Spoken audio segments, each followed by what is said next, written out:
Hey everyone, welcome back to my channel. So in this video, we will learn one React topic which is very important, React props. So what is React props?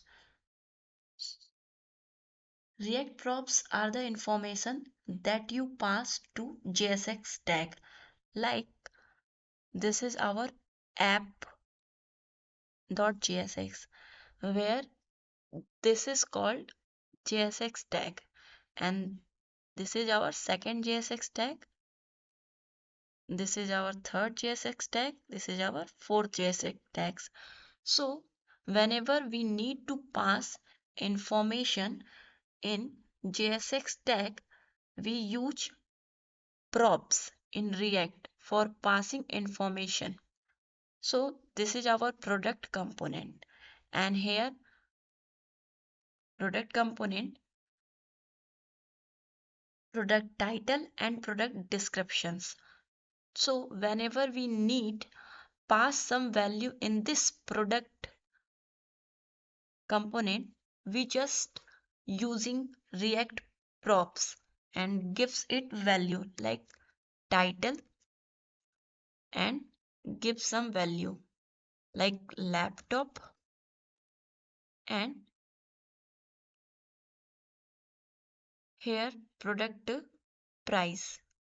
Product description को हटा के हम यहाँ पर product price tax दे देंगे और अब हम चाहते हैं कि ये जो प्रोडक्ट टाइटल है इस प्रोडक्ट कंपोनेंट को हम कस्टमाइज करना चाहते हैं। ठीक है, तो अब हम क्या करेंगे कि जब भी हम इस प्रोडक्ट कंपोनेंट को कॉल करेंगे रेंडर करने के लिए, तो इस प्रोडक्ट कंपोनेंट को रेंडर कर रहे हैं तो उसके JSX टैग में हम प्रॉप्स में इंफॉर्मेशन को प्रॉप्स में इंफॉर्मेशन देंगे और वो इंफॉर्मेशन हमारे प्रोडक्ट कंपोनेंट में हम एक्सेस कर सकते हैं। तो ये प्रॉप्स के थ्रू हम इंफॉर्मेशन अपने JSX टैग में ऐड कर रहे हैं। अब यहाँ पर हम दे देंगे प्राइस और जब भी हमको प्राइस लिखना हो तो हम यूज कर सकते हैं अपना, क्योंकि प्राइस में हमें नंबर लिखना है तो हम अपना कर्ली ब्रेसेस यूज कर सकते हैं। लाइक हम 25,000 दे देंगे। अब हम सेम प्रोडक्ट कंपोनेंट लिखेंगे और कस्टमाइज करना है हमें तो हम दे देंगे कंप्यूटर विच इज 35,000। अब हम जब भी इस प्रोडक्ट कंपोनेंट को कॉल करेंगे तो हमारा जो टाइटल है वो प्रॉप्स है, प्राइस जो है वो प्रॉप्स है और ये जो है लैपटॉप और 25,000 वो उसकी प्रॉप्स की वैल्यू है और इस प्रोडक्ट कंपोनेंट में हमने इंफॉर्मेशन दे दी। तो अब हम प्रोडक्ट में चलते हैं और इस इंफॉर्मेशन के लिए सिंपल सा हम प्रोडक्ट कंपोनेंट में प्रॉप्स लिखेंगे प्रॉप्स। तो ये अब हमारा प्रॉप्स आ गया और चूंकि हमारा जावा स्क्रिप्ट अब हमें लिखना है तो हम क्या लिखेंगे प्रॉप्स डॉट टाइटल और फिर हमें प्राइस लिखना है तो प्रॉप्स के अंदर हमारा क्या आ रहा है टाइटल और प्राइस आ रहा है ऑब्जेक्ट, तो हम लिखेंगे प्रॉप्स डॉट प्राइस।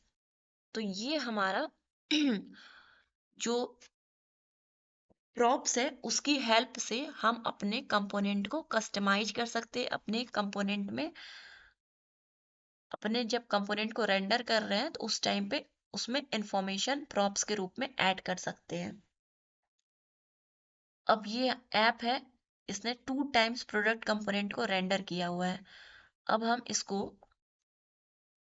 फिर से रन करते हैं npm run dev। अब चेक करते हैं कि प्रोडक्ट कंपोनेंट 2 बार दिखेगा बट उसमें जो वैल्यू होगी प्रोडक्ट टाइटल की वो दोनों डिफरेंट होगी। तो ये देखिए प्रोडक्ट टाइटल हमारा आ गया लैपटॉप, प्रोडक्ट टाइटल आ गया हमारा कंप्यूटर और दोनों की प्राइसिंग अलग है। तो ऐसे ही ये एक कंपोनेंट को हमने एक तो 2 टाइम्स यूज किया, यानी कि एक कंपोनेंट को हमने रीयूज किया। तो यहाँ पर हमने रीयूजेबिलिटी को भी अचीव किया और प्रॉप्स को भी समझ लिया कि प्रॉप्स की हेल्प से हम कंपोनेंट में कैसे इंफॉर्मेशन को पास करते हैं और एक्सेस करते हैं। ठीक है, अब यहाँ पर हम प्रॉप्स यूज ना कर कर हम डायरेक्टली क्या यूज करेंगे, यहाँ पर हम प्रॉप्स डॉट टाइटल नहीं लिखना चाहते, हम चाहते हैं सिंपल सा टाइटल लिखते हैं और यहाँ पर हम सिंपल सा प्राइस लिखते। तो हम यहाँ पर पास करेंगे ऑब्जेक्ट जिसमें रहेगा हमारा टाइटल और प्राइस। तो क्या ये हमारा रन होगा? तो हम चेक कर लेंगे। तो अभी भी हमारा सेम चीज है, प्रोडक्ट टाइटल में लैपटॉप है और इसमें कंप्यूटर है। यानी कि इस तरीके से भी हम प्रॉप्स जो आ रहा है इंफॉर्मेशन उसको एक्सेस कर सकते हैं। और दूसरी चीज, हम प्राइस जो है उसकी वैल्यू डिफॉल्ट कुछ दे सकते हैं, लाइक 20,000।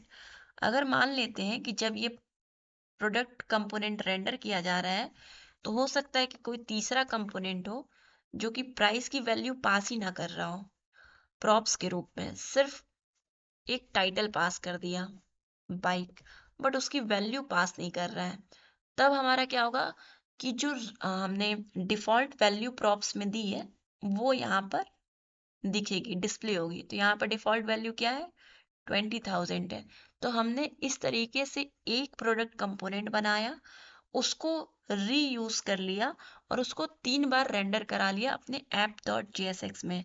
तो यहाँ पर हमने कंपोनेंट रीयूजेबिलिटी भी देख लिया, प्रॉप्स कैसे यूज करते हैं, प्रॉप्स के थ्रू हम कैसे कंपोनेंट में इंफॉर्मेशन को सेंड करते हैं वो देख लिया, और फिर हम कैसे प्रॉप्स को हम एक्सेस करते हैं, प्रॉप से आई हुई इंफॉर्मेशन को कैसे एक्सेस करते हैं, उस उसका 2 तरीका देख लिया।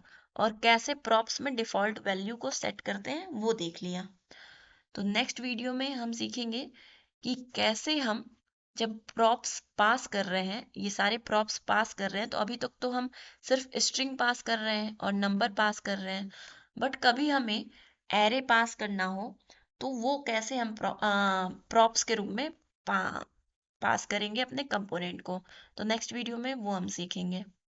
ओके।